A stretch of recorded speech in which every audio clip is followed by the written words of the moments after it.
All right, let's get to the juicy part. I'm talking about dangerous GitHub habits. What's the craziest blunder you've ever seen in your career in terms of GitHub security screws up? Okay, I'm ready. Don't give me names, just hit me. I just think the dumbest, easiest thing that I ever see, the most, I don't know if it's crazy though. It's just amazing. I don't know. Crazy means like clueless or... Well, when I was doing research for the talk here, that I looked for how many times can I find somebody using GitHub metadata inside a run, inside essentially a shell script. Wow. And the number was like embarrassing to humanity. How often...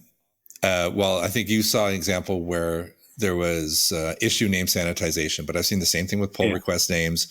I've seen somebody adding issue data to a blog, and which meant they were taking all of the metadata and generating a Hugo blog page from it. And I'm thinking, are you crazy? Like issue names are long enough that I could actually inject JavaScript into your blog page now.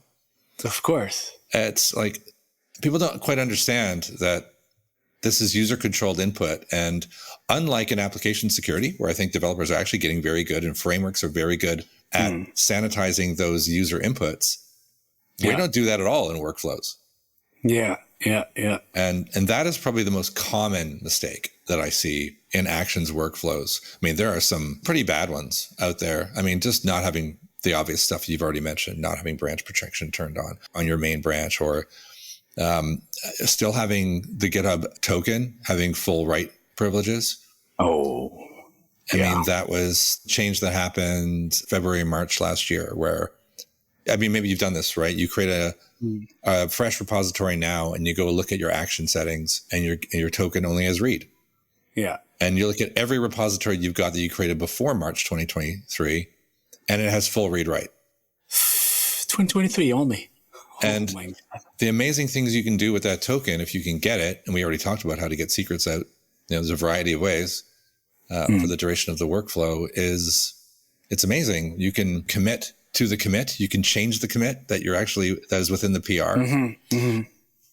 You can auto merge. Merge is the only thing you can't do. Okay, good. You can't merge. The token doesn't let you do that, but it does do that where it allows you to approve the pull request. Yeah, that's sick. Sometimes you hear stories, you think they're just suicidal. GitHub Actions are getting more securable, and some of the defaults have gotten better recently. But it's interesting. Yeah, I mean, the article that I just mentioned about the cache poisoning, that method of attack was disclosed to GitHub, and GitHub said, yeah, that is a method of attack. No change. Yeah.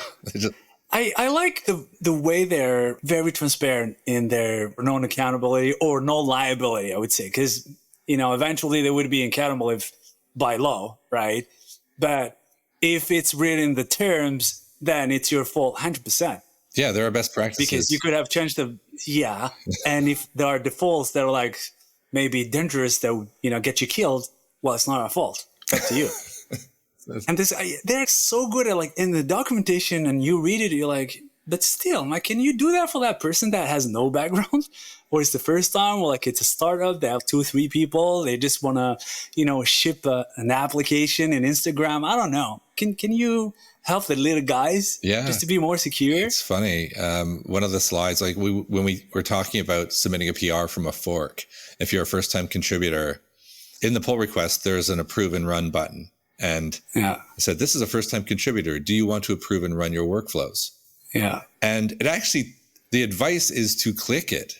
Yeah. Because it says security, and you probably have security checks that you might want to run on this PR. Yeah. So it incentivizes you to do something that's actually bad. And only if you click on the help that is in the button, does it take you to a paragraph that says, oh no, but don't do it if the PR is a workflow. That's sick. And who clicks on the help? Yeah, exactly. Who clicks on the help usually? It's like, no, I just want to decide now. I don't want to read 2 or 3 pages. Yeah. I think they should do better. At least the defaults, make it safe by default. Sometimes when you talk about firewalls, they have deny all by default. Because guess what? Like, you don't want to open your network to everything. Yeah, it's interesting. Yeah, I've been hearing a lot of good things about things like, we're not going to get into this. This is too much of a story. But Yeah. like WASM, where WASM is deny everything by default, and it's a really secure language. Right. But everything else isn't. No, it isn't. Okay. Well, we've heard some bad stuff. Yeah, I hope people would just be more careful.